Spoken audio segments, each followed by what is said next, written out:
Hey up! Right, I thought we'd just catch up on a little bit of Royal Enfield news today.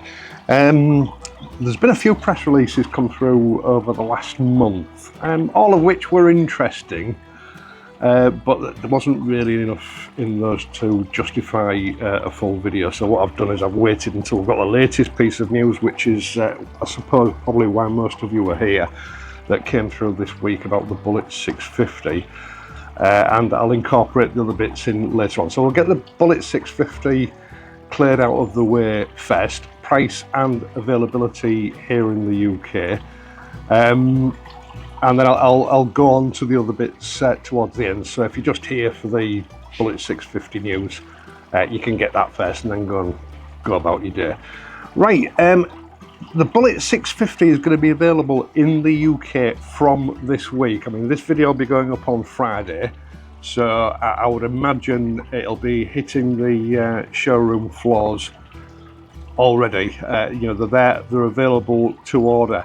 It's only going to be available in the Canon Black. I don't know whether there are any other colour variations. It's a while since I did the original press release on this bike, but here in the UK we're just getting the Canon Black version, so choice is limited. I don't understand why this is, because you know the earlier models that Royal Enfield released that were available in a myriad of colours, bikes like the Continental GT and the Interceptor.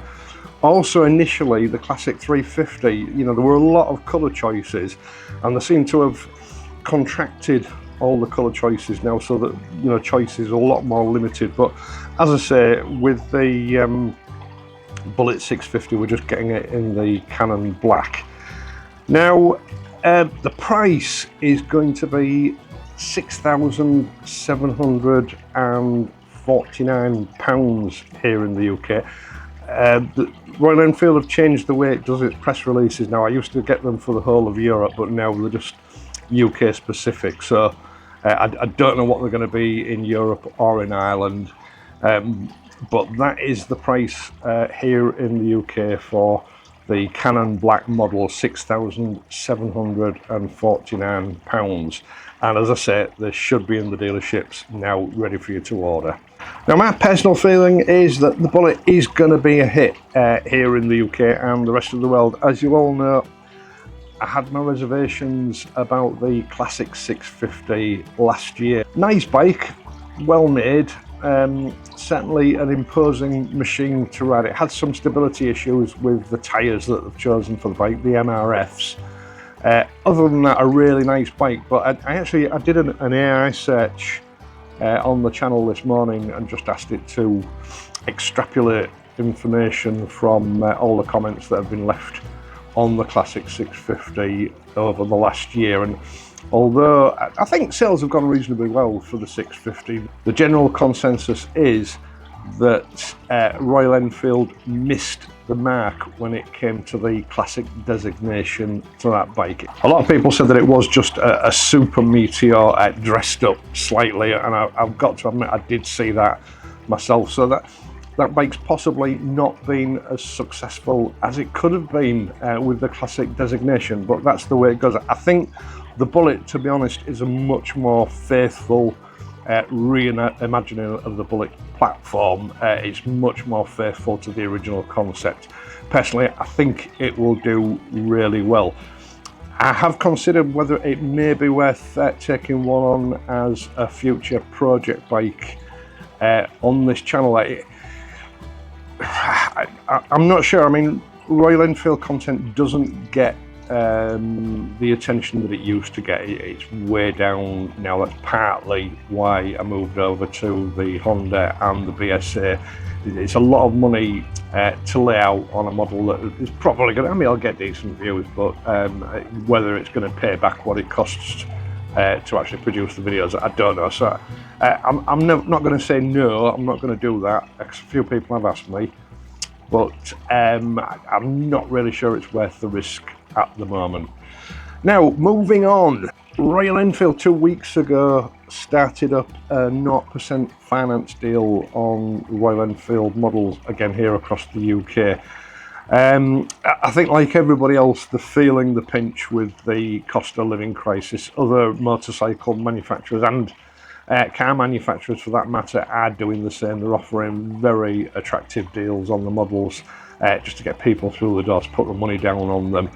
Royal Enfield are no different. They're affected by this phenomenon just like anybody else. So now, if you have the money, if you have the means, it is a good time to walk into a dealership and see about getting that 0% finance deal that's on offer. I don't know how long it's going to last, but it might make it a bit easier for you to get into Royal Enfield ownership if that's what you're looking to do.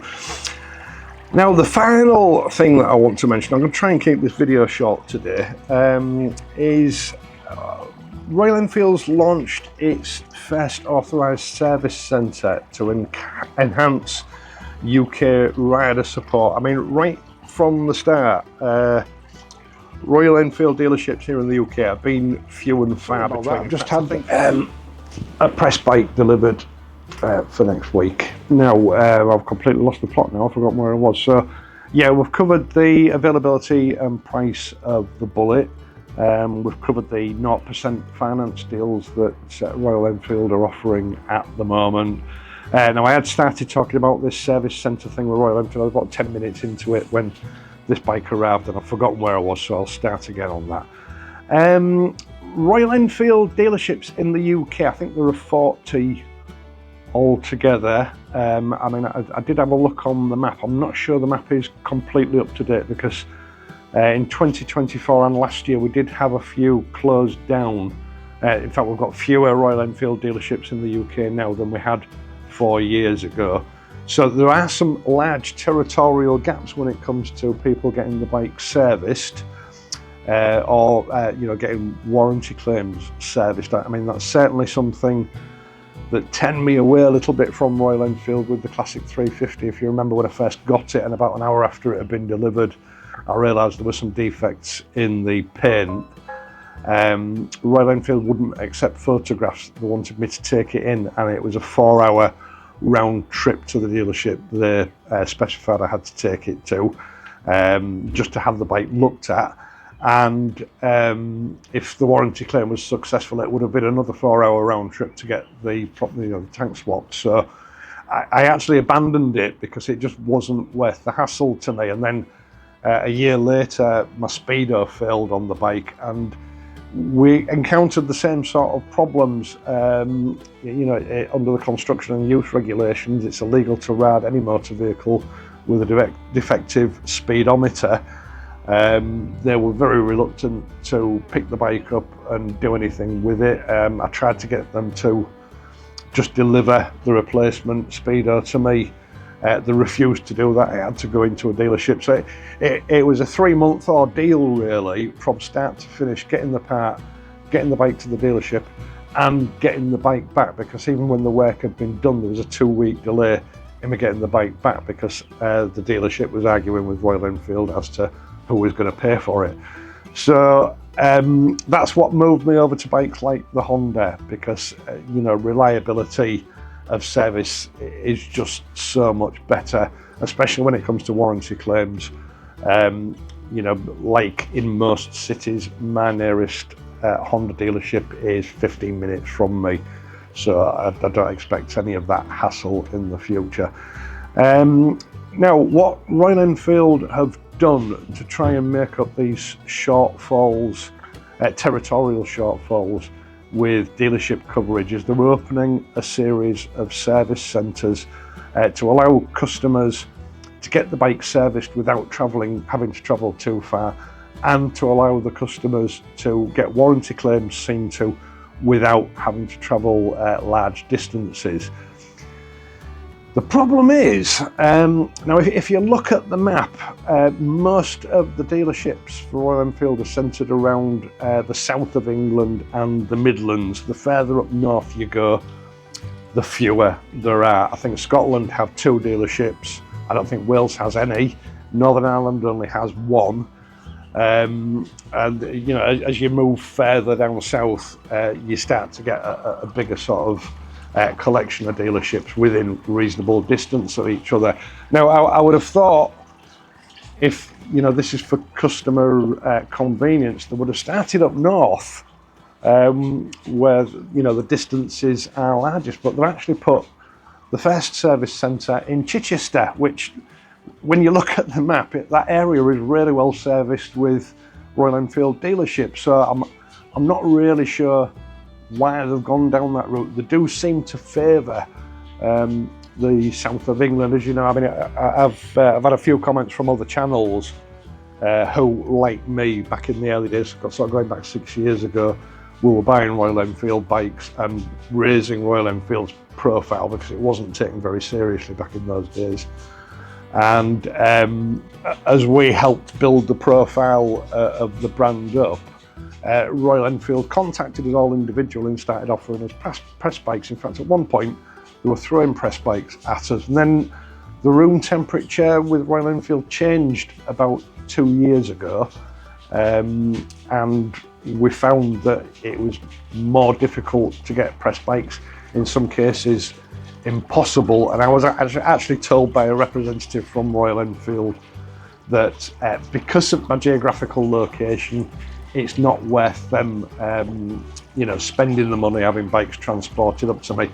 I mean, if you look at the UK, I live in Hull, and it's only halfway up the country. They seem to be favouring the sort of southern-based media outlets and channels, and us up north don't matter anymore. And we're seeing this again with them opening the first service centre up in Chichester. As I say, it's about as far south as you can get, and it's an area that's already well covered by existing Royal Enfield dealerships. So I'm not really sure what their thinking is. Hopefully we are going to get some more further up north. Like I've said in this video and in the past, I've moved over to the likes of Honda simply because when it comes to parts availability, warranty, etc., I just can't be bothered with the hassle of travelling huge distances anymore to try and get them sorted out. So yeah, I mean, it remains to be seen how this is going to pan out. The first one is in Chichester. We don't know where the next one's going to be. I'll keep an eye on that and see how it develops as the months and years roll on. Fingers crossed they do accept that there are people in the north that own and want to have their bikes serviced as well. We'll see how it goes. Right, once again, thank you so much for taking the time to watch this video and my other videos, and in doing so helping to support this channel. I do appreciate it. I'd also appreciate it if you would leave a like, subscribe to the channel if you're not already a subscriber, and hit the notification bell so that you are informed whenever I upload a new video. This is an ongoing problem, people don't get informed. Just check your subscription status to make sure that your notifications are still turned on. You can help me out in other ways via my Patreon page, PayPal donations, or by use of the super thanks button. Not essential, but it is appreciated.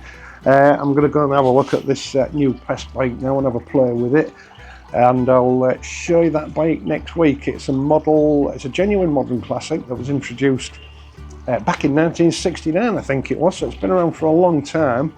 And anyway, I'll tell you more about that next week. If you're riding, ride safely, and I'll see you soon.